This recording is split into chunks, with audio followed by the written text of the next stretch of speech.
Hi friends, welcome back. అందరూ ఎలా ఉన్నారు? అందరూ బాగున్నారు అనుకుంటున్నాను. సో ఈరోజు వీడియోలోని నేను పన్నీర్ తోటి పాస్తా చేస్తున్నాను. చాలా యమ్మీగా ఉంటుంది. సో పన్నీర్ని ప్యాన్లో వేసుకొని సాల్ట్, పెప్పర్, మన ఇండియన్ స్పైసెస్తో ఫ్రై చేసుకొని పక్కన పెట్టుకోండి. అదే సేమ్ ప్యాన్లోని కొంచెం ఆలివ్ ఆయిల్ వేసుకొని ఆనియన్స్, టొమాటోస్, గార్లిక్, ఇంకా రెడ్ పెప్పర్ అంటారు కదా, అదే రెడ్ క్యాప్సికమ్, అది మంచిగా ఫ్రై చేసుకొని ఇలా బ్లెండ్ చేసుకోండి, గ్రైండ్ చేసేసుకోండి. ప్యూరీలాగా అవుతుంది. పిల్లలు చూడండి క్యాప్సికమ్ తినరు కదా, అలాంటి పిల్లలకి కానీ పెద్దవాళ్ళకి కానీ ఇలా చేసి పెడితే చాలా యమ్మీగా ఉంటుంది.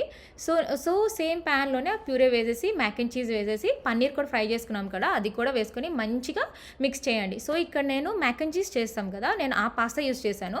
ఎందుకంటే సాస్ అది మంచిగా వెళ్తుంది, చాలా యమ్మీగా ఉంటుంది. సో తినే ముందు మోజరెల్లా చీజ్ మీద వేసేసుకొని తింటే ఇది ప్రోటీన్ పాస్తా. సో హెల్త్కి చాలా చాలా మంచిది. పిల్లలకే కాదు పెద్దవాళ్ళకి కూడా చాలా మంచిది అనమాట. అండ్ ఇది తినిన తర్వాత మనకి చాలాసేపు దాకా ఆకలి కూడా వేయదు. ఖచ్చితంగా ట్రై చేయండి, సరేనా?